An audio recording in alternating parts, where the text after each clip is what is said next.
नमस्कार। आज हम एक ऐसी कहानी की गहराई में उतरने वाले हैं जो जितनी व्यक्तिगत है उतनी ही हम सबसे जुड़ी हुई भी है।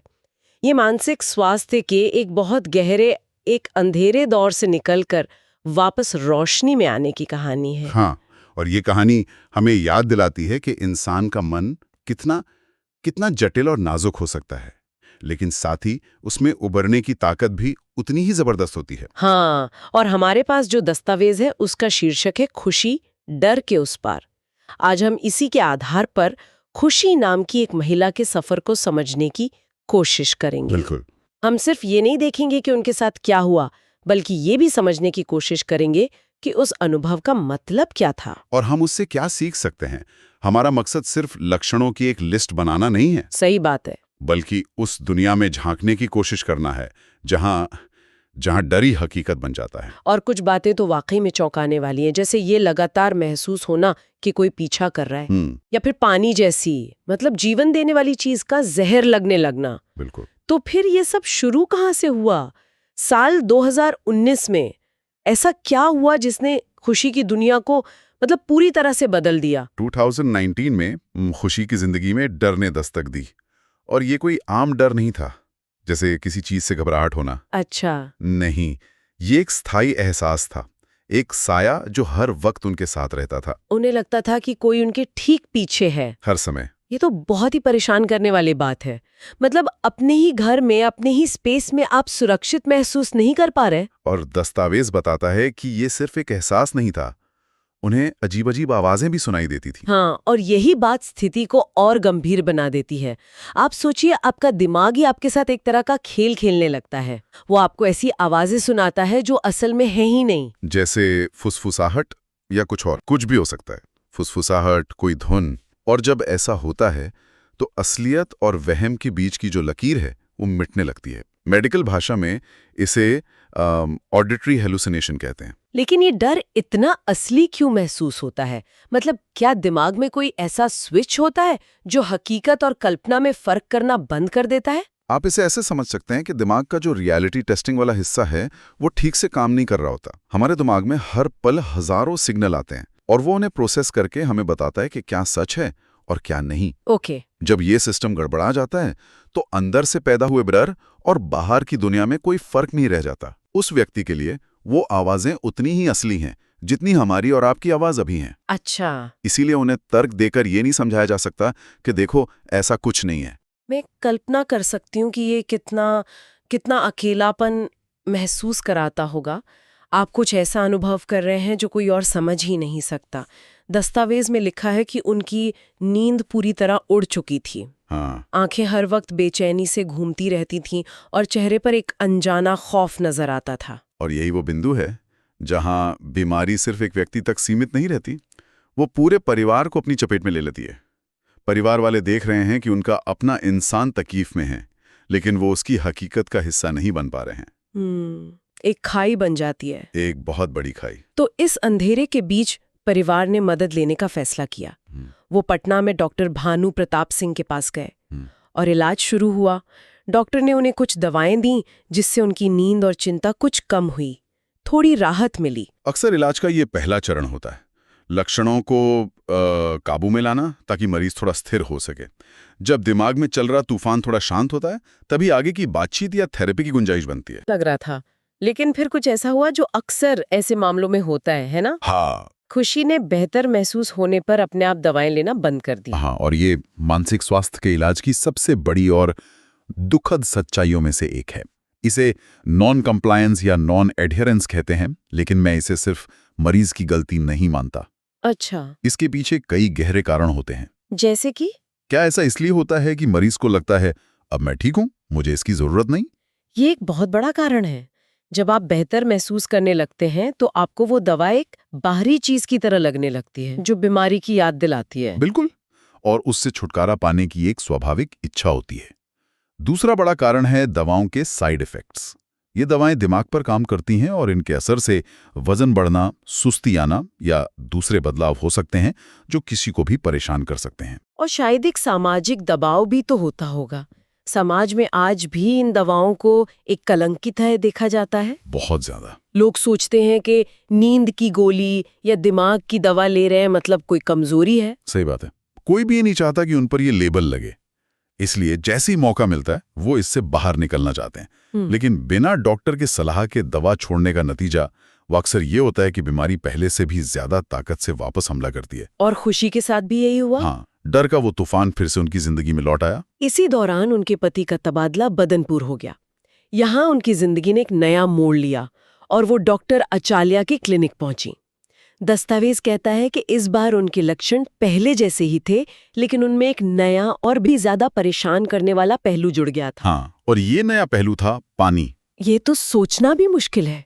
पानी, जो हमारी सबसे बुनियादी जरूरत है, जो जीवन का प्रतीक है, वही खुशी के लिए सबसे बड़े डर का स्रोत बन गया। उन्हें लगने लगा था कि कोई पानी में जहर मिला रहा है या उसे दूषित कर रहा है। ये डिल्यूजन या भ्रम का एक क्लासिक उदाहरण है।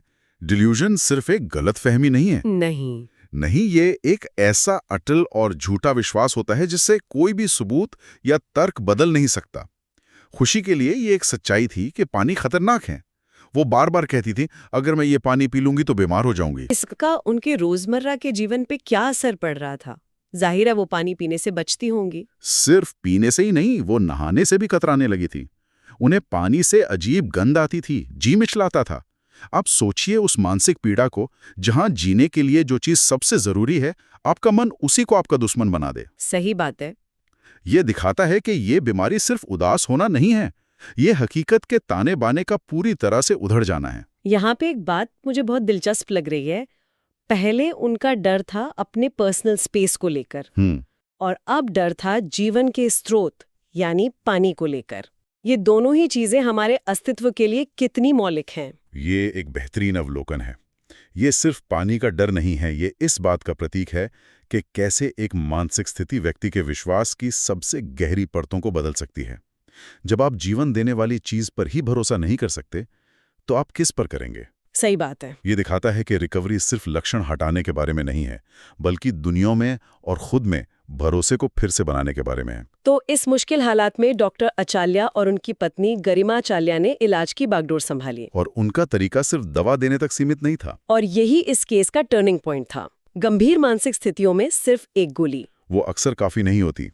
एक समग्र दृष्टिकोण की जरूरत होती है। मतलब जो दिमाग के साथ साथ मन पर भी काम करे। बिल्कुल, मन और भावनाओं पर भी। तो इलाज के 2 हिस्से थे।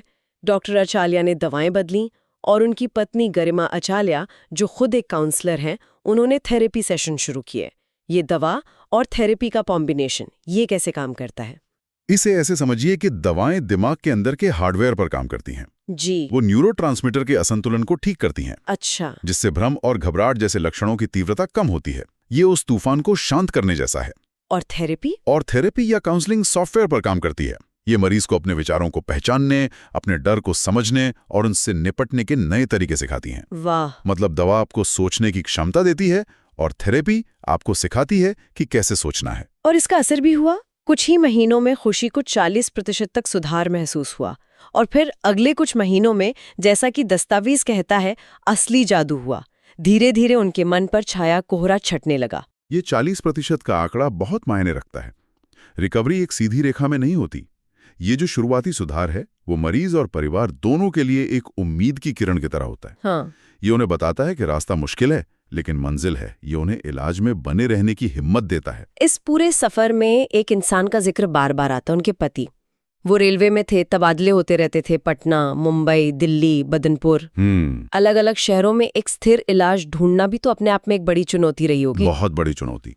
भारत में मानसिक स्वास्थ्य सेवाओं में वैसे भी बहुत असमानता है। सही बात है। बड़े शहरों में तो फिर भी अच्छे डॉक्टर मिल जाते हैं, लेकिन छोटे शहरों में आज भी एक संघर्ष है। हाँ। बार बार शहर बदलने का मतलब है बार बार नया डॉक्टर ढूंढना, पूरी कहानी फिर से बताना। इलाज में वो जो निरंतरता होती है वो टूट जाती होगी। बिल्कुल।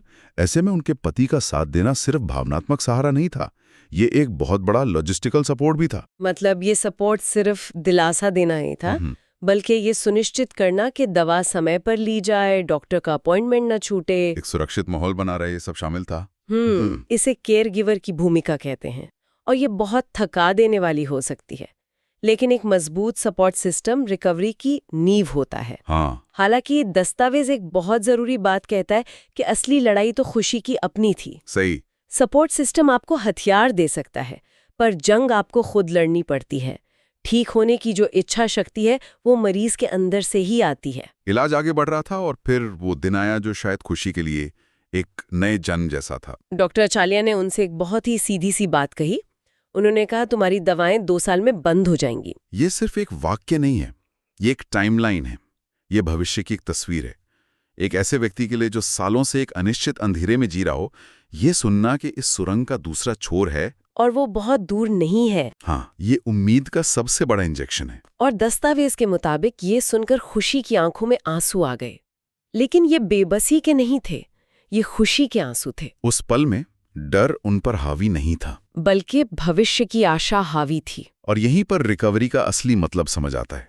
रिकवरी का मतलब ये नहीं है कि आपकी याददाश्त से वो बुरे दिन मिटा दिए जाएंगे, ऐसा नहीं होता। अच्छा। रिकवरी का मतलब है कि आप उन अनुभवों को अपनी कहानी का हिस्सा बना लेते हैं, लेकिन आप अपनी कहानी के ड्राइवर खुद बन जाते हैं। डर अभी शायद पीछे की सीट पर बैठा हो, लेकिन स्टीयरिंग व्हील अब आपके हाथ में।